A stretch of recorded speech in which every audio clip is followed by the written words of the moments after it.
عاملين ايه؟ طبعا انتوا عرفتوا ان البطولة بتاعتي ان شاء الله هتتلعب يوم السبت 4/2. وحاليا طبعا انا شغال في التجهيز زي ما انتوا عارفين. فابتديت انزل صور من حوالي اسبوعين او اسبوع زي ما انتم متابعين. فحتى باين عليا من وشي في الدايت، يعني حرفيا بقيت زي الموميا. فان شاء الله هبتدي بقى الفترة الجاية دي، هبدأ اعمل لكم فلوجز، يعني هقول لكم في يوم التدريب بتاعي بيبقى عامل ازاي، والتغذية بتاعتي والوجبات يعني بمشيها ازاي على مدار اليوم.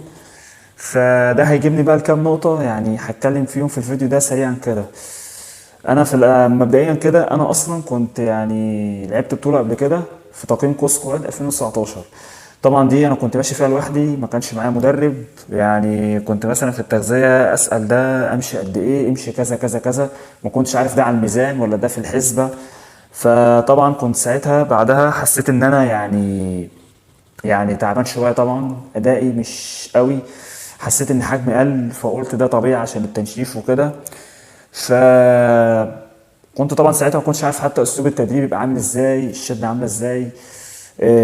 ما كنتش مدرك نقط ضعفي كانت عامله ازاي. فمن هنا بقى ابتديت ادرك ان المدرب يعني ليه دور مهم جدا جدا جدا ليك لو انت مثلا بتبدا في مشوار البطولات دوت. لانه هيفرق معاك، وخبرته هتسهل عليك الطريق جدا.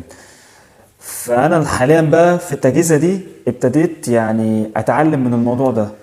وده فعلا انا خدت بالي منه من التجهيزه اللي فاتت، وده الفرق بين تجهيزتي دلوقتي عن المره اللي فاتت. ان المدرب ليه دور مهم جدا، فهو زي ما تقول كده ايه المايسترو، هو اللي بيظبط لك الدنيا وبيبدا يعرف نقط ضعفك ايه، التغذيه تمشي ازاي، التدريب يمشي ازاي بناء على تعامله مع عدد اللاعبين.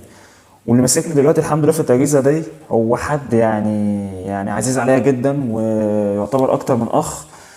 وانا واثق فيه جدا، وان شاء الله يعني مع بعض هنعمل حاجه كويسه جدا.